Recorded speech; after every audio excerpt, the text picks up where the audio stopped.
think we're rolling. Okay. Hello, beautiful humans.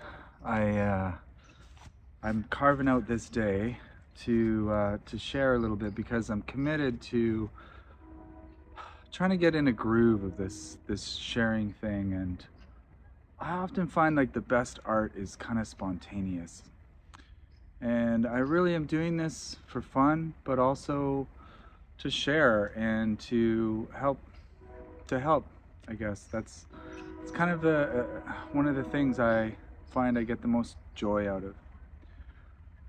But also, I have to say, an old friend reached out to me that I knew from like, man, grade 5 or 6, and she was sharing that somebody she cared about was going through some heavy times, some stressful times, like a lot of folks are. And so, if this video has come across your path or you've clicked on it, it might be because you also are going through some stressful times. Something none of us are immune to. I feel like this time, possibly more than ever in history, people have been extremely challenged. We all know why. There's a lot of layers to that.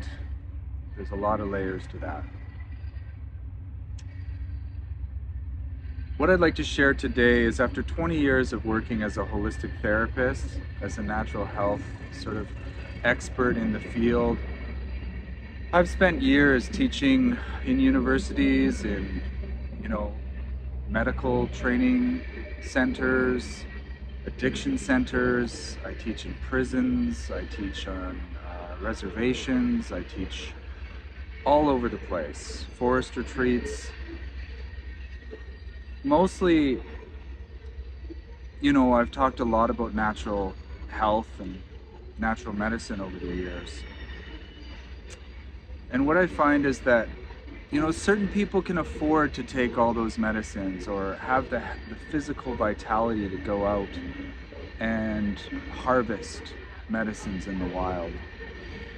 But a lot of people don't.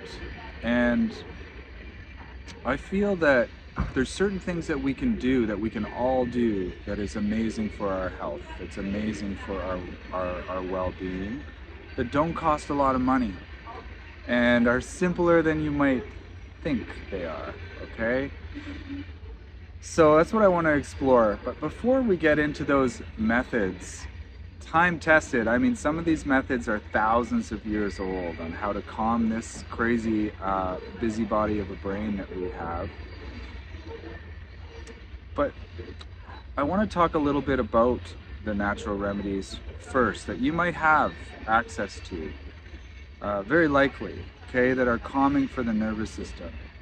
For example, we have simple peppermints. I've got hundreds of, my shop is up in this building. I have a natural health center up there, and we have hundreds of herbs from all over the world, but I often go back to simple herbs like peppermint. Peppermint's relaxing for the nervous system, super good for your digestion, and also just, it's antiviral, it's really good for like gas and bloating, it's good for clarity of mind, so many different things. Peppermint. Okay, that's why our ancestors used aftermints, because mint is a miracle. Just because you see it everywhere doesn't mean it's not a miracle. There's hundreds of chemicals, phytochemicals, botanical symphony happening in a plant, literally hundreds, designed by whatever you call that intelligence of nature, God, source, wow, whatever word you want to use for that. And there's others like chamomile, I'm sure you're familiar with. But if you really want to get into like releasing core tension, you should look into some herbs like skullcap, which used to be used for rabies. Its folk name actually is mad dog. Mad dog is used for it was used for lockjaw too. It's used for tension in here, tension in here. Arrgh. Like that feeling. I have a lot of clients with PMS that use skullcap, or going through menopause, which is like the great PMS for most women. So keep in mind skullcap. Look it up. It's kind of like it sounds. Like it helps you keep your head on straight. Another one is kava kava. Kava kava is a Polynesian herb that I had to use once many, many years ago. I was going through a lot of stress and I was grinding my teeth at the time at night and I had to get a mouth guard, which I hated. And I started to use kava kava and I didn't need it anymore. I didn't need my mouth guard. I stopped the clenching, I stopped the grinding. So assuming that grinding is not from parasites, which is a problem for some folks and we'll cover in a different video sometime, check out kava kava. It's kind of used in social settings traditionally to help relax people, kind of like we use alcohol in the West, just to help people chill out and enjoy softening into connection, into connecting. Another one that I have to say, there's two herbs that I feel like literally saved my ass in my life. And one of them is called the Queen of all the plants of India, and it's known as holy basil, Ocinum sanctum. It really literally centers us in ourselves. Ocinum sanctum is called an adaptogen. It helps us detox, but it helps us. It protects us against the like onslaught of stress, and not just emotional and mental stress, but environmental stress, radiation, all kinds of stresses. Holy basil is filled with antioxidants. It's antifungal, it's antibacterial, it's purifying our system. In fact, in India, if you have holy basil in your house, it's considered to be spiritually purifying. Spiritually purifying. Okay? Just having it growing in your home. Never mind drinking it, okay? Because let's remember, we are what we eat. And as I say that, I'm thinking about monster drinks. Okay? So let's just think about that for a second. There's a lot of consumption going on that's not doing people well, because it's like stimulating people with false energy, which is kind of like whipping a tired horse in traditional Chinese medicine. Stealing from your older self is another way of putting it. Hypercaffeinating yourself, living in sympathetic nervous system, and all of that adds up to depletion, adrenal exhaustion, immune exhaustion, inflammation. It's not sustainable. So I'm Gen X, and I grew up on like the first video games like Pac-Man and Space Invaders, and but in Pac-Man there was a pill that you could take that gave you this superpower against the ghosts. Sometimes I feel like these adaptogens, like holy basil, they're very holy, they're very sacred, and they're very protective. There are others we'll get into in time. The other herb that I feel like, the Holleride school and apothecary kind of, it's revolved around this medicinal mushroom. And this medicinal mushroom is called the king of all the herbs, and that's translated from Chinese.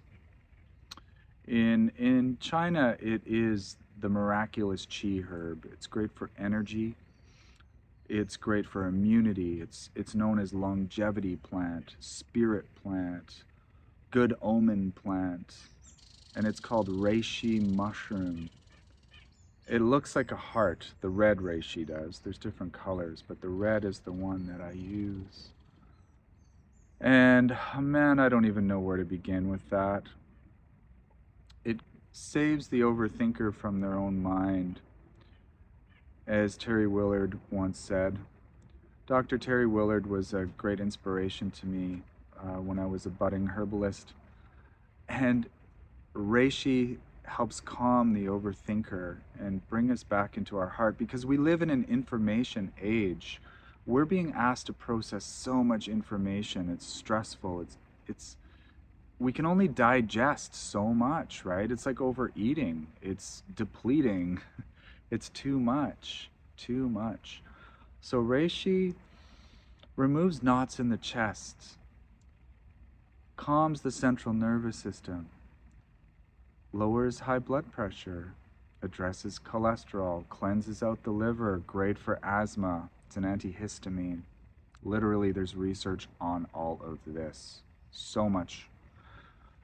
It's also really great. There was an over 2,000 person study on chronic bronchitis, and like had an 80 to 90% effectiveness in getting rid of recurring chronic bronchitis, which is often fungal. So reishi, lingji, the miraculous qi herb, also known as bedroom mushroom, shaman's qi. It gives you mojo. It takes mojo to do this life. And we have a lot on our plate right now. So it's very important that we're supported. We're using the medicines that this incredible biosphere, which is literally an extension of our body, okay? We are made of the ecosystem. We are water, we are minerals, we are earth, it all comes from stars, okay? So we're connected to this whole thing. And that's why it's so important that we use the gifts that we've been given, especially in this day and age. All the antioxidants in these herbs and mushrooms, I'm talking about the flavonoids, the polyphenols, like these are protecting us from radiation, they're protecting us from cancer, viruses, like inflammation's the beginning of decay. But inflammation isn't just from what we're eating or living on a high sugar diet and all that stuff. That's not great. But inflammation, if you could think of it as a state of being, okay? Inflammation is an inflamed state. So these herbs that I'm bringing up, and there's many more, if anyone's interested, I have a digital sort of integrative herbalism workbook for my students. If you reach out, I would share that with you. But what I can cover in one video is that all these things are helpful. Taking a time out, you know, literally stopping the world, just stop, just hit boom. No matter how crazy the day is, it's like I've been boxing with my 15-year-old because he's 15 and he's into boxing. And it's so exhausting, but if I get that 3-minute rest in between rounds, I can recover, yeah? It's the same with life. If we can just take a time out and create a sanctuary, we can find that peace and that rejuvenation. So now I want to share with you what I feel like is the most important cure for stress, anxiety, just feeling out of sorts, panicking, ungrounded, all the stuff. You know what I'm talking about if you know what I'm talking about. And maybe you might pause this and set yourself up to do this, but I'm just going to guide you on a couple of steps that go great with a cup of tea, you know, and taking a radical time out from the world. And that's to have a few sips of your tea and just to stop, take a deep breath and expand your belly up through your midsection. Fill your chest. That sound, along with letting go, releases all the subtle energy channels that are pent up with stress, meridians. And if you tone a little bit, like and vibrate in here, it really helps trigger your parasympathetic nervous system, which is the opposite of fight or flight. Okay?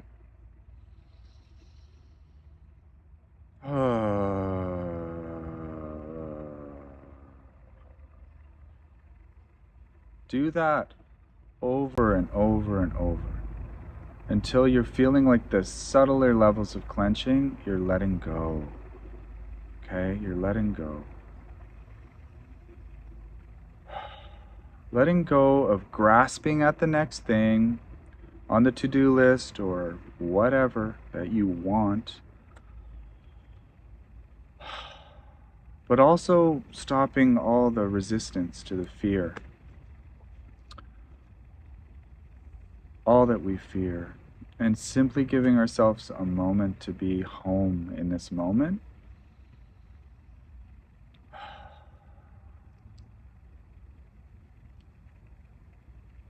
Taking the awareness behind your forehead. There's like a cave in there, like a womb, like space. It's like the space between thoughts, okay? It's like the space between thoughts. Very neutral, lots of equanimity there. Notice that part of you is not worried. It's like the eye of the storm, you know?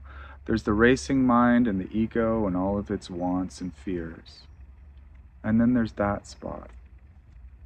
And from that spot, you're just watching the breath come in, watching the breath go out, like waves on a beach. Don't do the breathing now. Just watch the breath come in, watch the breath go out.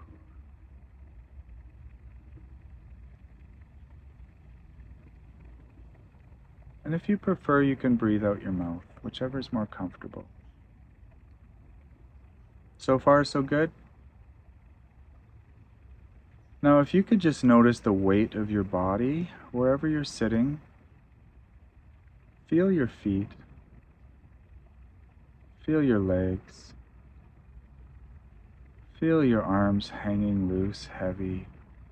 Feel the weight of your body on the chair, the couch, or wherever you are. Just notice the feeling of gravity. Exhaling out your mouth, letting go. I used to play in these waterfalls, and I learned that at the bottom of the falls is very foamy and lots of rocks, and you get slammed into them. Unless you really relaxed like a leaf, you get guided around them. You might just sort of brush up against them, but not the same as when you're all tight and resisting. Softening into being. Meditation is really like a supreme medicine. Now I'm going to ask you just to explore smiling a little bit. Just curl up the corners of your mouth, and this is, in Eastern teachings, the inner smile is the great alchemist.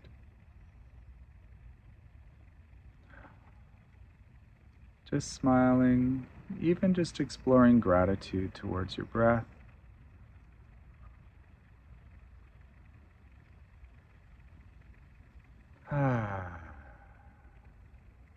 That sound ah is so important. This is the feeling of letting go. There's a lot of stress we put on ourselves trying to hypermanage and control things we can't control.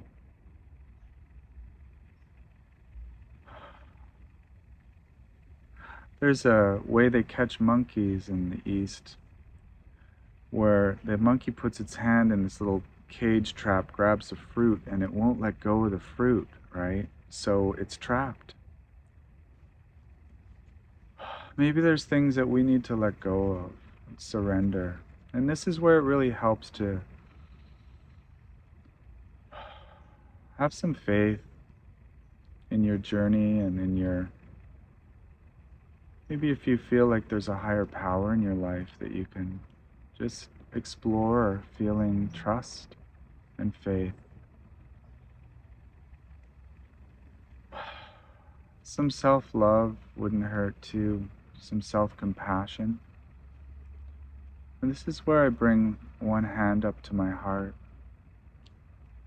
and just feel connecting with that inner heart space that Sanctuary is within.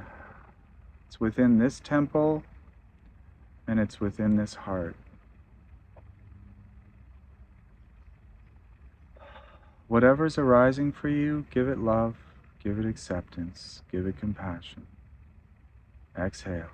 Give it love, give it acceptance, give it compassion. Exhale. The fears, the worries, they're like scared animals. It's like a scared inner child that just wants love, acceptance, and safety. When you do this, your blood pressure's going down, your immune system's doing the right thing, your glutathione antioxidant levels are doing fantastic when you do this. Your soul is being nurtured, because truly, the sanctuary is it's in the love, it's in the acceptance, it's in the compassion, it's in the forgiveness, it's in the gratitude. The feeling is the healing.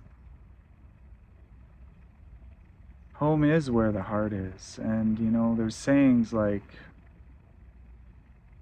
if you know that, you're never really lost. You're just traveling. And we're all just passing through. And when you're centered here in love, you're centered here in acceptance, it's wild how good things happen. Good ideas might spontaneously just bubble up in your life, because our frequency's changed. Our outer world and our inner world are like kind of connected, reflective of each other. And yeah, hard stuff still happens, but if you think about it, some of your biggest growth has been through your hardest times. It seems like chaos and order go together, and crisis and evolution go together, and all the poop from the ducks and geese feed the beautiful lotus. So let's just accept that we might not know what harmony really looks like. Just like we can't run around and put these leaves back on the trees, it's fall. We have to make peace with the intelligence that's bigger than our egos might understand, and that means endings. Ooh. It's almost Halloween here right now. There's an event inside tonight, and everyone's dressed spooky. It's endings, right? But endings, you can't have a beginning without an ending. They're like two sides to one coin, life and death. There's this sweet spot where we're making peace in the middle of it all, and that's the heart, that's what's represented by, in different ways in different cultures. And that sort of heart-centeredness is very protective, physically, mentally, emotionally, spiritually. A lot of people don't want to sit. It takes courage to sit, stop, turn off all the devices, and let go of that goose chase on the outer screens and tune in. And from there, lots of creative ideas just bubble up, because when our inner child feels safe and loved and forgiven and accepted, what does any kid want to do? We're all big kids, ultimately. We want to play. We want to play. We want to adventure. We want to live our dreams. So let's focus on visioning, maybe with your tea, What's your vision, your good vision? We're dreaming, like it looks like chaos in a cocoon of a butterfly as it's becoming its potential. It looks like chaos, but it's filled with what are called imaginal cells. And imaginal cells are exactly that. It's like it's up to us to dream our future. At least place our vote in the collective consciousness that I see an Earth that's going through a big awakening, and there's a lot of processing to do. There's a lot of heavy stuff to look at and acknowledge and change. But not out of hatred. It's just not out of fear. It's out of love. And I do truly believe love is at the core of creation. Might sound like, sappy to some people. Even if you're not a spiritual person, you can believe in love and compassion. And anyways, I hope this little ramble is useful. I hope it's recording. I'm still kind of new to this. It's a crisp evening here. The snows will be coming soon. And I hope you all rest. Sleep in the great, deep darkness. Okay? If you want your melatonin levels to be good, no lights, no bright outdoor lights. And then every day, try to get outside in real light. Because light isn't just star, expulsion. It's in the ancient teachings of the Vedas and Ayurveda, light is consciousness. And we, if we could see our nervous system, are downloading it like a tree. Through the food we eat, through the green power, through the mushrooms, which are absorbing the intelligence of the earth and giving it to us. There's a technology that we're remembering right now. We're in a great remembering. We're putting something back together again. The salve for the wound, right? The salvation for the wounded mind. And a lot of our suffering is a symptom that we're not in alignment with the truth, because our true nature is actually peaceful, blissful, joyful, triumphant. So maybe sing a little if you're home alone, or tomorrow, or later in the car. Anything with like fa la la la la. All these sounds, Brahma, Santa Maria, Pachamama, Manitoba, Omaha, Nebraska. All of it, Buddha and Shiva, Tara, Grandma, Papa and Mama, Sound Drano. We're instruments.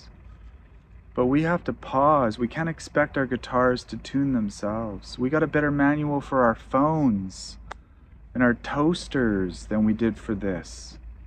This is an incredible, incredible, incredible thing, this body, this mind, this consciousness.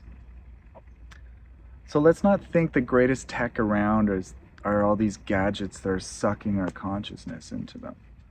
We can use these, receive, okay? But don't be like a moth to a flame. It's just chewing up your vital energy and consciousness. Receive.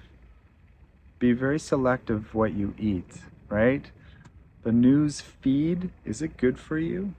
How do you feel after you eat that? Okay, we're waking up right now to the corruption in our food systems, our medical systems, our news, our medias, our governments. We gotta hold space, but we gotta trust. It's trust or bust. It's trust or bust. Anyways, I have to end this somewhere. I'll just keep rambling. I do meditations one-on-one if anyone wants to learn those. I also have a free meditation group. You can message me if you want to join our next monthly guided meditation. This was like a mini version. We normally use essential oils, and there's a deeper process, but just remember that deep breath, exhale, grounding into the body, softening, centering in the space between thoughts. Watch the breath for a while and smile. So at the end of the day, the smiling is such good medicine. You'll notice when you're smiling and you're grateful, you can't be there and in fear at the same time. Think about all you're grateful for, all that's been good, all that you're excited about, and create. I don't care if it's poetry, if it's art, if it's a sandcastle, if it's anything. If it's dinner. Do something that brings you joy, because if we stay in the creative and we stay in the awe, we're not a good host for bad vibes, if you know what I mean. That's it for now. Much love. If you know someone that could use this information, share it with them as an act of love. And it takes a lot of courage to keep our hearts open right now. There's a lot of division, but that's our work. I think we knew it when we came. It's just the rubbers hit the road, and yeah. So much love, you know, spread it around, and that's it for now. Till next time. Oh, look at my mug. It's the Happy Camper mug. Happy Camper. See you later.